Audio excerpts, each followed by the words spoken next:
आज की इस क्लास में देखिए आज हम कक्षा 10वीं विषय गणित का सेट भी देखेंगे, जो कि आप सभी की त्रैमासिक परीक्षा के लिए काफ़ी महत्वपूर्ण प्रश्न पत्र होने वाला है।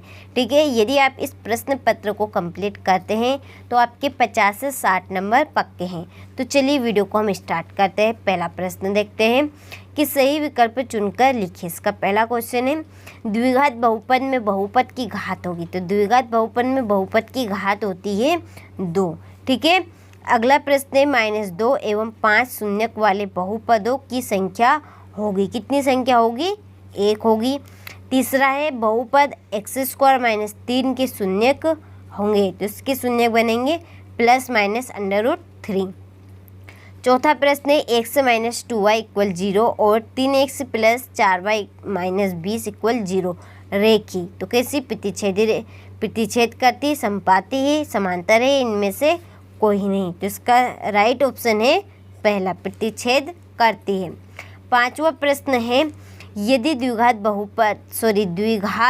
समीकरण ax² + bx + c = 0 के वियुक्तकर का मान 0 है तो द्विघात समीकरण के कैसे दो भिन्न वास्तविक मूल होते हैं, ये दो बराबर वास्तविक मूल होते हैं, कोई वास्तविक मूल नहीं होते, या इनमें से कोई नहीं है। तो इसका राइट ऑप्शन है आ नंबर का। ठीक है, दो भिन्न वास्तविक मूल होते हैं।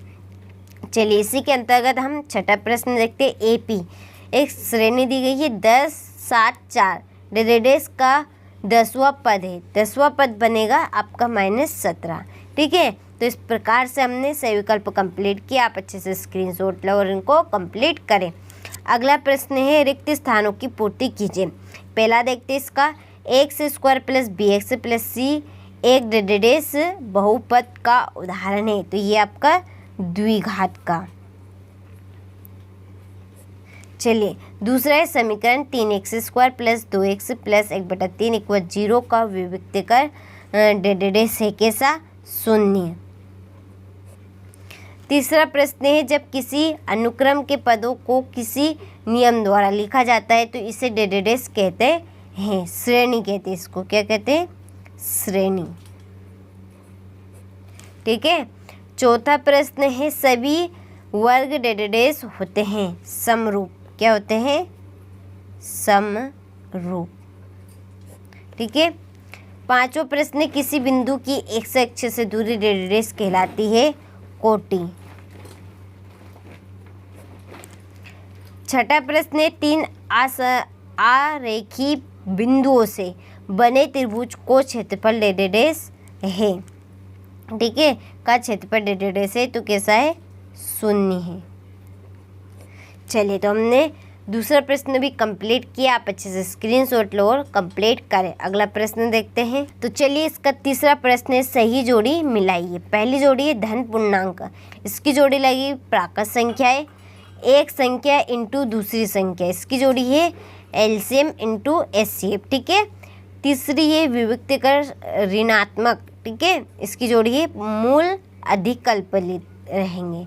चौथा है ac² = ab² + bc² पाइथागोरस प्रमेय है। इसके बाद में पांचवा प्रश्न रेखाएं प्रतिच्छेद हो तो इसका रहेगा आदित्य हल, रेखाएं समांतर हो तो कोई हल नहीं। ठीक है, तो जोड़ी कंप्लीट हो चुकी है। आप स्क्रीनशॉट लो और अच्छे से कंप्लीट करें। चलिए अगला प्रश्न है सत्य सत्य बताइए।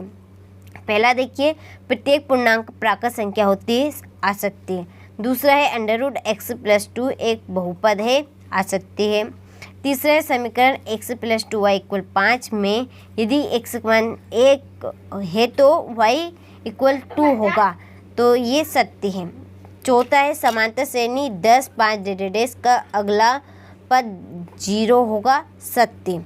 पांचवा है समकोण त्रिभुज में कर्ण सबसे बड़ी भुजा होती है, तो ये बात भी सत्य है।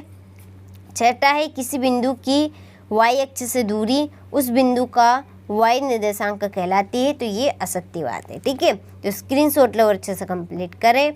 चलिए अगला प्रश्न है हमारा क्वेश्चन नंबर 5। एक वाक्य में उत्तर लिखिए। इसका पहला प्रश्न है 3 और 12 का लघुत्तम समापवर्तम यानी कि एलसीएम क्या होगा? 12। दूसरा है रेखिक बहुपद की घात कितनी होती है। एक समांतर श्रेणी का व्यापक रूप लिखिए।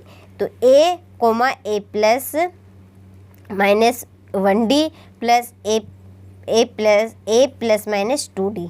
ठीक है। इसके बाद में हमारा चौथा प्रश्न x1 y1 एवं x2 y2 के मध्य दूरी क्या होगी। Under root x2 minus x1 की power 2 plus y2 minus y1 की होल पावर 2। ठीक है। चलिए, दो चरों x व y वाले रेखीय समीकरण का मानक रूप लिखिए। मानक रूप क्या बनेगा। ax plus by plus c equal 0 रहेगा। इसके बाद में 5, 10, 15 रेडियस का अगला पद क्या होगा। 20 होगा। ठीक है। तो स्क्रीनशॉट लो, अच्छे से कंप्लीट करें। चलिए, यहाँ से क्वेश्चन नंबर 6 से हमारे प्रश्न उत्तर चालू होते हैं। 2 नंबर वाले, 3 नंबर वाले, 4 नंबर वाले। ठीक है। तो पहला है संख्या 140 को अभाज्य गुणनखंडों के गुणनफल के रूप में व्यक्त कीजिए। 7वां प्रश्न है अभाज्य गुणनखंड विधि द्वारा 510 और 92 का एचसीएफ और एलसीएम ज्ञात कीजिए। द्विघात व्यंजन 6x² माइनस 3 माइनस 7x के शून्य ज्ञात कीजिए। इसके बाद में क्वेश्चन नंबर 9, इसके बाद में क्वेश्चन नंबर 10 और ये 11। स्क्रीनशॉट लो और अच्छे से आप इन प्रश्नों को कंप्लीट करें।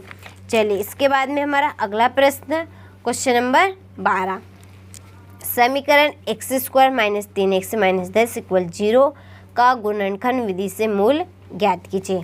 चलिए, तो आप बाकी के प्रश्नों को अच्छे से स्क्रीनशॉट लें और आप इन प्रश्नों को अच्छे से कंप्लीट भी करें, क्योंकि ये प्रश्न आप सभी के लिए देखिए बहुत ही महत्वपूर्ण होने वाले हैं। देखिए 100% इनके आने के चांसेस रहेंगे। ठीक है। तो आप सभी को अच्छे से इनको कंप्लीट करने हैं।